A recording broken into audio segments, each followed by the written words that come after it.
आशीष sir मेरे साथ जुड़ रहे हैं, उनसे जरा करते हैं बातचीत। आशीष सर का जरा करते हैं स्वागत। पहले आशीष सर बहुत बहुत शुक्रिया, थैंक यू वेरी मच आज समय देने के लिए।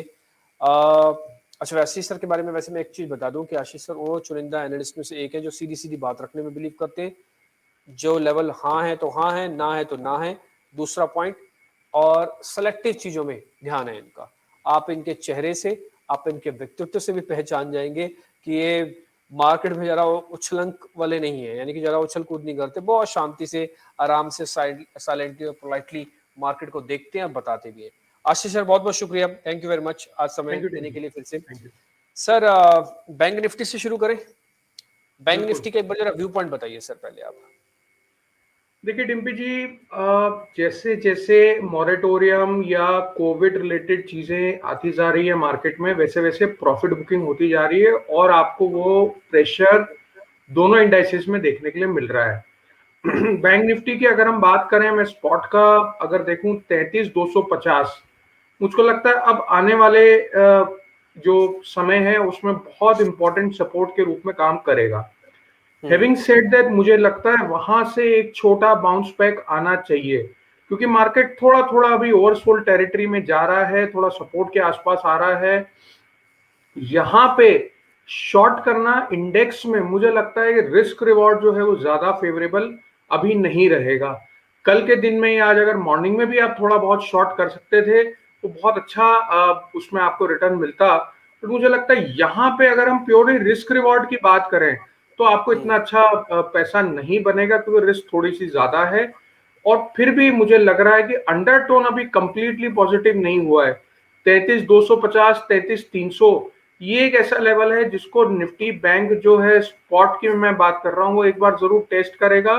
और वहां से मुझे लग रहा है कहीं ना कहीं ग्रीन शूट्स दिख रहे हैं, वहां से थोड़ा सा एक पुल बैक आना चाहिए डिम्पी जी। और अगर नहीं आता है तो 1000 पॉइंट की आपको यहाँ से एक सडन फॉल देखने के लिए मिलेगी बैंक निफ्टी में। क्योंकि एक इम्पोर्टेंट सपोर्ट पे भी है। आज हम सुबह से इसकी चर्चा कर रहे थे कि 33,500 के आसपास का अहम सपोर्ट है। ये सपोर्ट हम कहाँ से ढूंढ रहे हैं, ये आप 19 तारीख से देखिएगा। 19 तारीख का लो भी ऑलमोस्ट 33,500 के आसपास है। फिर 20 की छुट्टी थी, 21 की छुट्टी थी, 22 तारीख लगा नहीं, टूटा नहीं। 23 तारीख को आए तो 33,400, माफ कीजिए 33,500 बच गया। आज हम फिर उसी लेवल पे आ गए हैं 33,480, यानी कि करीब करीब 500। आशीष सर, ये जिस रेंज पे हम ट्रेड कर रहे हैं एक्चुअली में हमको लग रहा है थोड़ा मेक ब्रेक वाली रेंज है। अगला आधा घंटा बहुत क्रिटिकल आपको लगता है कि है? अगर थोड़ा भी पुल बैक दिखा जाए तो क्या ट्रस्ट करना चाहिए उस पुल बैक पे? और डिम्पी जी, ट्रस्ट इसलिए करना चाहिए क्योंकि बहुत ज्यादा शॉर्ट्स बनी हुई हैं। आप इस चीज को भी ध्यान रखें कि बाजार में बनी हुई है बहुत ज्यादा शॉर्ट्स। ईयर एंडिंग की तरफ हम आ रहे हैं, एक्सपायरी की तरफ हम आ रहे हैं। मुझे लगता है ये कुछ ऐसे फैक्टर हैं जो शायद बाजार में अगर एक पुल बैक आया तो उसको साथ देंगे और 200-300 पॉइंट की रैली आपको पुल बैक में मिलेगी। अगर आपको देखना है तो एक बहुत इंपॉर्टेंट रेजिस्टेंस जिसको अगर क्रॉस करता है बैंक निफ्टी, वो है 520 में स्पॉट की बात कर रहा हूँ, उसके बाद है 550। इसके ऊपर आप छोटी सी रिस्क लेकर के 50-60 पॉइंट 70 पॉइंट का स्टॉप लॉस लेकर के और 100-150 पॉइंट के टारगेट के लिए आप लॉन्ग कर सकते हैं। ये बहुत हाई रिस्क की कॉल है डिम्पी जी, मैं क्लियरली बोल रहा हूँ। जो इंट्राडे प्योर इंट्राडे ट्रेडर्स हैं, जिनका काम है professional trader, full time trader, ये उनके लिए ये मैं बता रहा हूँ। ये जो नए निवेशक हैं, जो फ्यूचर को देख करके ऑप्शन में काम करने वाले लोग हैं, वो इस रिस्की बेट से थोड़ा सा अलग रहे। ठीक है, डन सर। सर मैं जरा 2-4 शेयर्स पे आता हूँ। पहला शेयर है सर मारुति। जरा इस पे आइए, क्योंकि जो इन्होंने सेल्स के नंबर दिखाए और कोविड-19 के जब रिलैक्सेशन मिल रही थी उसके बाद जो एकदम से शूट अप हुए थे सेल्स के आंकड़े, शायद इनको स्ट्रगल करना पड़ेगा। एक तो फेस्टिवल सीजन अभी नहीं है ना? दूसरा, कॉस्ट बढ़ी है स्टील वगैरह की, ये कॉस्टिंग का प्रेशर भी है। तीसरा, कंपटीशन भी बढ़ ही रहा है, आपको पता है ये। एक बार जरा मारुति के चार्ट देखिए आप, आपको लग रहा है कि एक थोड़ा फंस सा गया है शेयर और टूट भी सकता है? डिम्पी जी, बिल्कुल सही शब्द आपने यूज किया। ये रेंज में अटक गया ये पर्टिकुलर शेयर। अब ये रेंज में अटक क्यों गया है? क्योंकि बाजार में बाकी जो स्टॉक्स हैं उसमें मोमेंटम ठीक ठाक है। आप ऑटोमोबाइल रिलेटेड बहुत बहुत सारी अच्छी न्यूज भी देख रहे हैं, इंटरेस्ट रेट भी कहीं ना कहीं इसको साथ दे रहा है।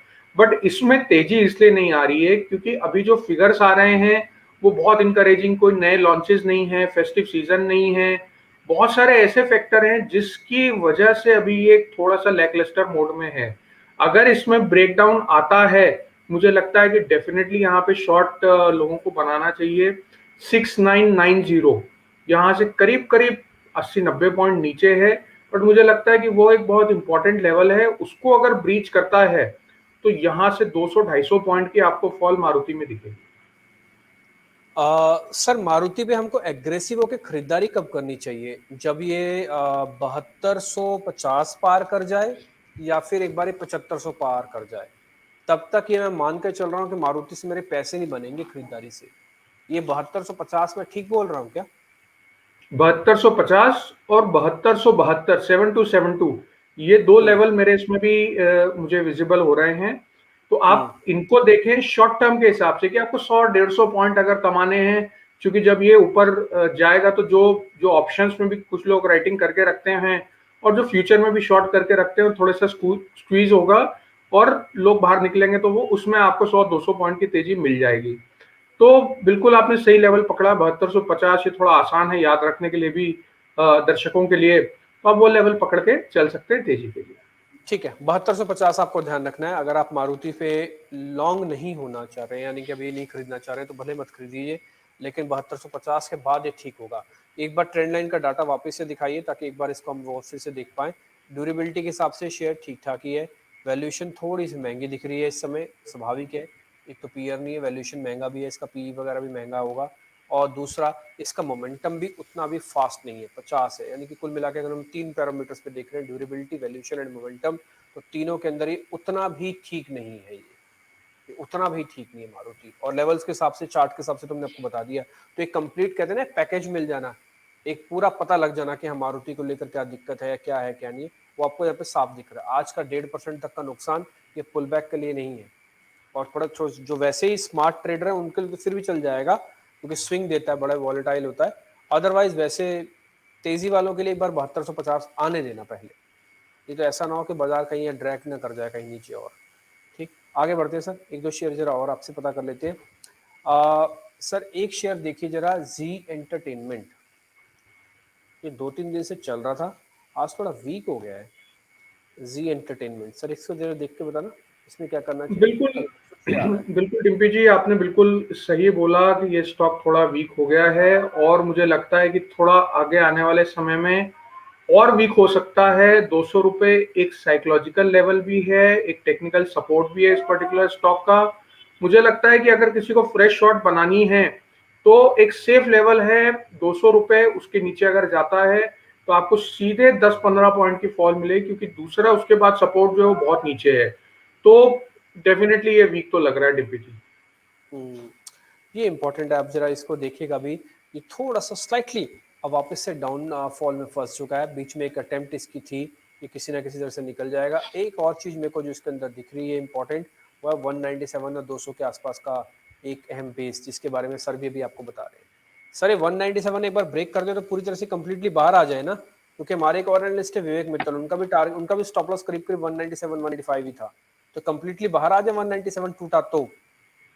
बिल्कुल बिल्कुल डिम्पी जी, उन्होंने बहुत सही लेवल निकाल के दिया है। टेक्निकल चार्ट्स में जो एक एक एक रेंज आती है, एक जो फिबोनाची रेंज आती है, वो 201 से 197 के बीच में आ रही है। तो 197 तो बहुत स्ट्रिक्ट स्टॉप लॉस रखें, कुछ ना सोचें, बिल्कुल जैसे आप बोल रहे हैं निकल जाए। ठीक है, डन। तो एक बार इससे आप बाहर भी आ सकते हैं, और हमको लग रहा है कि जो रेजिस्टेंस थे वो इसके लिए मैटर कर रहे हैं। ये पार नहीं हो रहा, 222 भी नहीं आया इसके पास से, और इसको मुश्किल हुई है 230 के लेवल्स को भी पार करने में। अब 197 अगर गया तो फिर थोड़ी सी दिक्कत इसके अंदर बढ़ जाएगी। ये हम आपको सारे वो शेयर्स बता रहे हैं जो मोमेंटम वाले शेयर्स हैं। अच्छा ठीक है, अब जी एंटरटेनमेंट, अब आप शॉर्ट ना करें, लॉन्ग ना करें, कुछ ना करें, हमने आपको बचा लिया है ना। आप कुछ भी नहीं किया आपने, हमने आपको ये चीज बता दी, आपके दिमाग में ये बात डाल दी कि 197 कितने इंपॉर्टेंट है इसके लिए।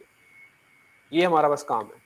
आप फॉलो किसको भी कीजिए, आप किसी कहाँ से मर्जी एडवाइस लीजिए, हमारा मैटर भी नहीं है।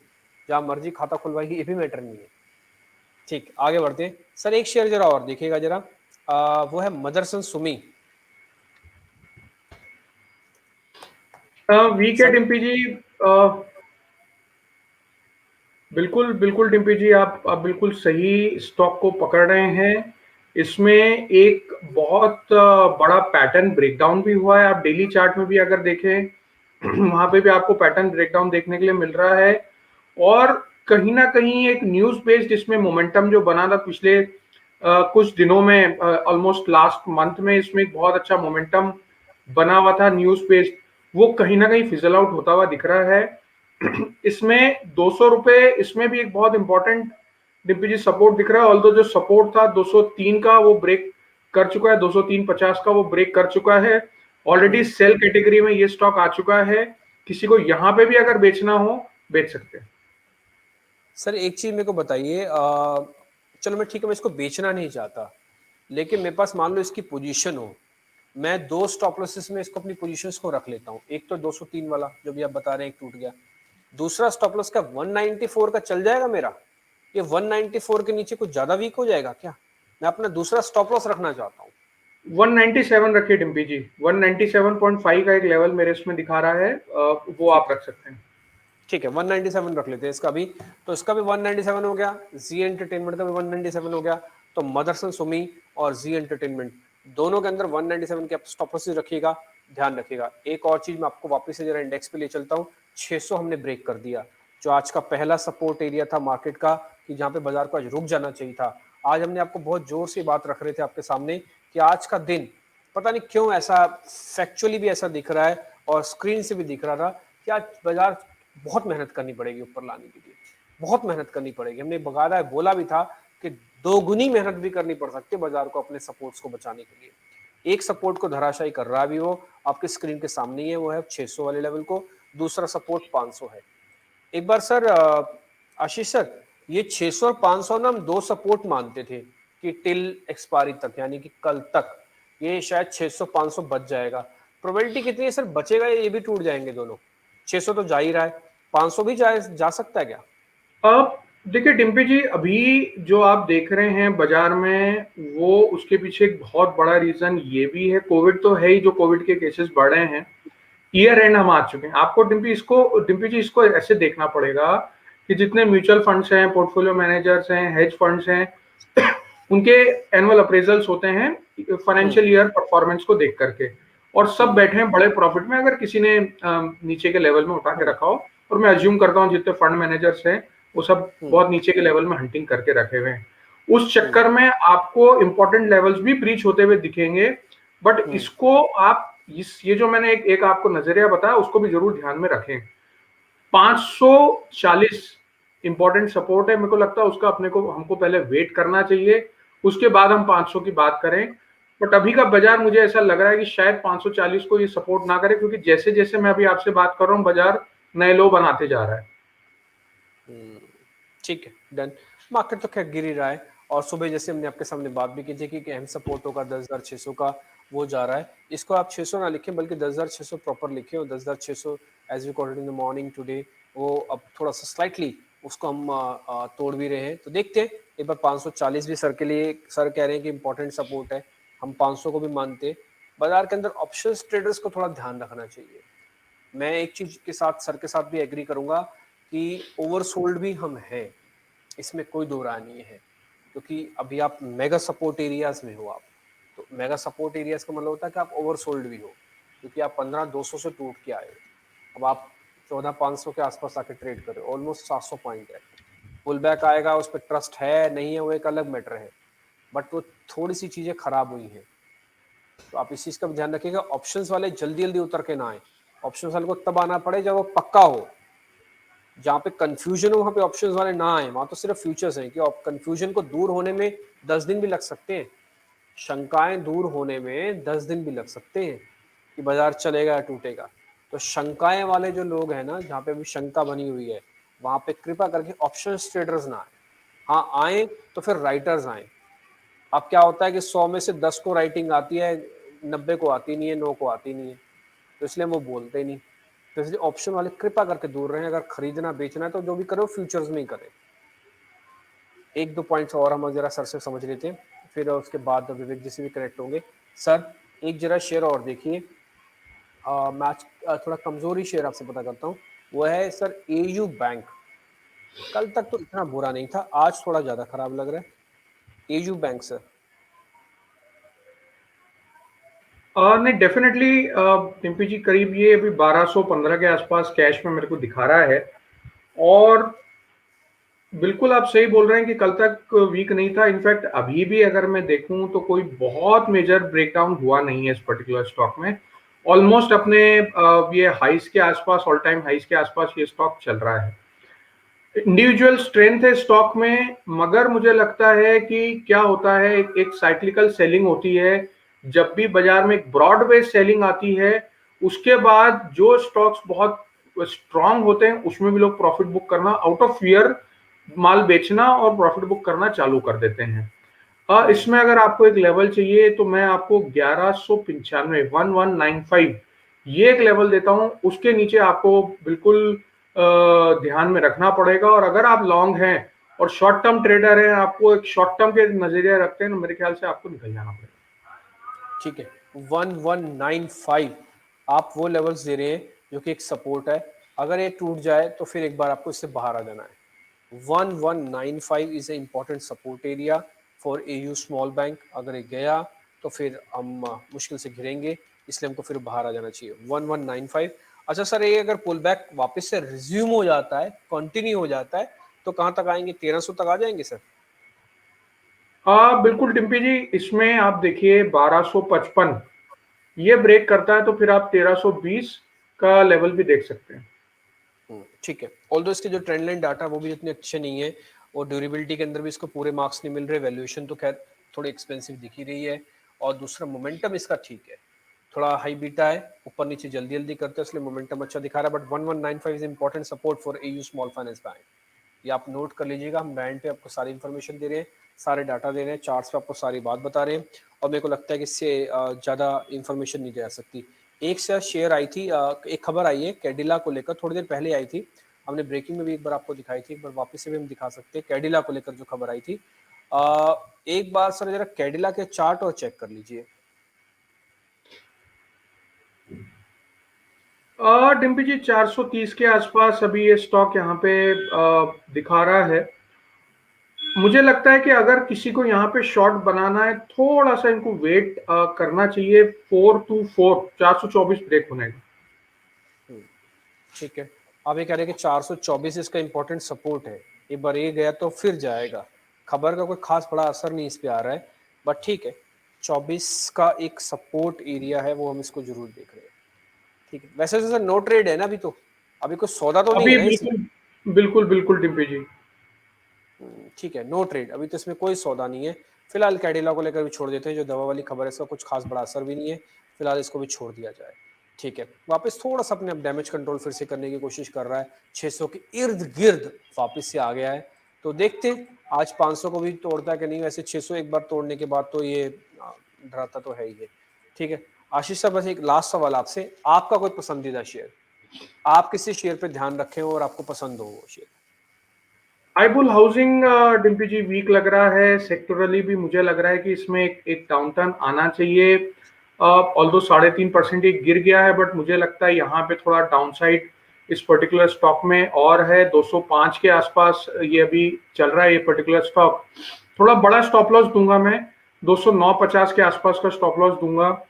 202 और 195 मुझे यहाँ से 10-12 रुपए तक ये नीचे जाता हुआ दिख रहा है डिम्पी।